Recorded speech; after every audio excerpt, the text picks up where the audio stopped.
नमस्ते, मेरा नाम सिद्धांत है और इस समय हम लोग लाल किले पे मौजूद हैं, जहाँ पे 10 नवंबर की शाम 7 बजे के आसपास एक कार में हुंडई i10 में ब्लास्ट हुआ। 8 से 9 लोगों की मौत की खबर सामने आ रही है। घायलों का LNJP अस्पताल में इलाज किया जा रहा है। इस बीच बड़ी खबर आ रही है उस कार को लेके, कार के बिल्ड को लेके, कार के नंबर को लेके, कार के चेसिस को लेके और मालिकाने को लेकर। पहले कार की जानकारी देते हैं। कार का नंबर था HR26CE7674। इस कार के फर्स्ट ओनर थे मोहम्मद सलमान, उनके पिताजी का नाम मोहम्मद शाहिद। गाड़ी का चेसिस नंबर भी सामने आया है MALBB51BLD M554028। साल 2013 की बिल्ड थी ये कार। और लेकिन सलमान ने इसको बेच दिया था। अभी तक जो जानकारी सामने आ रही है किसी नदीम खान के व्यक्ति की, हालांकि इन जानकारियों में बदलाव भी हो सकता है। नदीम खान नाम के व्यक्ति को उन्होंने बेच दिया था इस कार को। अभी भी उनसे स्पेशल सेल द्वारा हिरासत में लेके पूछताछ की जा रही है। सलमान को नदीम की जांच जारी है और अभी क्या सीन है इसके बारे में पुष्टि अभी तक नहीं हो सकी है। इसके अलावा जैसे जैसे घटनाक्रम हुए देर होती जा रही है, उस समय कुछ और ज़्यादा परतें और ज़्यादा जानकारियाँ सामने आ रही हैं। हम आपको एक वॉक थ्रू कराते हैं आपको ज़्यादा सही जानकारी को लेके। अगर हम इस दिशा में चलते जाते हैं, जिस दिशा में आप कैमरा देख रहे हैं, तो राइट साइड में है लाल किला और लेफ़्ट साइड में है चांदनी चौक वाला इलाका। अगर आप ये सामने जो कैमरामैन और रिपोर्टर्स की भीड़ देख रहे हैं, उसको अगर पार्क आगे पहुंचते हैं तो आगे पड़ता है लाल किले का गेट नंबर 1। जहां से लाल किले के विजिटर्स भारी संख्या में आते जाते हैं। इसके सामने ही चौराहा है और चौराहे के सब सामने चांदनी चौक का मार्केट है। अब बड़ी बात यह है कि जब शाम के 7 बजे के आसपास एक i20 कार इसी रास्ते से होकर सामने आती है, सामने रेड लाइट के पास पहुंचती है और रुकती है। उस कार में ब्लास्ट होता है। इस कार में 3 लोग सवार बताए जा रहे थे। ब्लास्ट सिर्फ उस कार में होता है, लेकिन उसका असर आसपास की 4-5 कारों पे भी पड़ता है।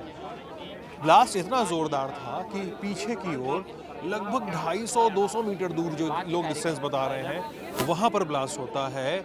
और ब्लास्ट के बाद निकले टुकड़े और परखचे वो फैलकर चारों दिशाओं में आते हैं। जिस जगह से हम खड़े होकर शूट कर रहे हैं, श्रैपनल्स वगैरह यहाँ पर भी आते हैं। अभी हालांकि अभी ये कहा नहीं सकता कि श्रैपनल्स थे कि नहीं थे।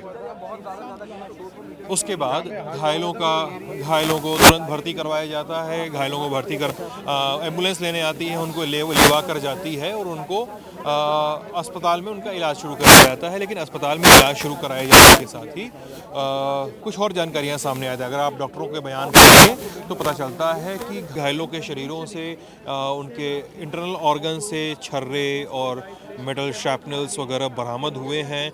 वो या तो एक्सप्लोजिव के भी टुकड़े हो सकते हैं या तो वो कार के भी टुकड़े हो सकते हैं। सब कुछ अभी जांच के बाद ही पुष्ट हो सकेगा।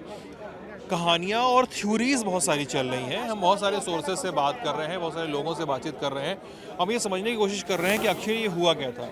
अगर ये एक्सप्लोजिव ब्लास्ट था तो क्या सिंथेटिक एक्सप्लोजिव था, केमिकल एक्सप्लोजिव था। कुछ और एंगल्स भी हैं, जैसे एक फरीदाबाद मॉड्यूल की बात हो रही है, यहाँ पे 2900 किलो RDX पकड़ा गया था। उस एंगल की जांच उस एंगल को अनंतनाग वाले एंगल से भी जोड़ के देखा जा रहा है, जिसको वाइट कॉलर मॉड्यूल कहा जा रहा है।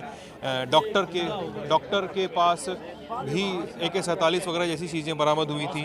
अच्छा, स्पॉट पे एक और चीज़ मिली हुई है जिसको कई सारे लोग ये कह रहे हैं कि ये मांस का टुकड़ा है जो ब्लास्ट के बाद यहाँ तक उड़ के चला आया था। हालांकि हम इसकी पुष्टि नहीं कर रहे हैं, लेकिन आसपास जो दाग मौजूद है वो ब्लड के स्पॉट बताए जा रहे हैं। अस्पताल से भी ऐसी रिपोर्ट्स आ रही हैं जहाँ पे उनकी अतड़ियों से श्रैपनल्स, छर्रे, इस तरह की चीज़ों को निकाल के दिया गया है जांच एजेंसियों की, ताकि पता लगाया जा सके अगर वहाँ पे कुछ केमिकल ट्रेसेस अवेलेबल हैं कि नहीं है। हमने फरीदाबाद और अनंतनाग वाले मॉड्यूल की बात तो कर ही डाली, तो इन सारी थ्योरीज पे बातचीत चल रही है। बहरहाल हम ललन टॉप की कवरेज जारी रखेंगे, आपके पास खबरें लेकर आते रहेंगे। आप अपना ख्याल रखिएगा, हमारे साथ बने रहिएगा। बहुत बहुत शुक्रिया।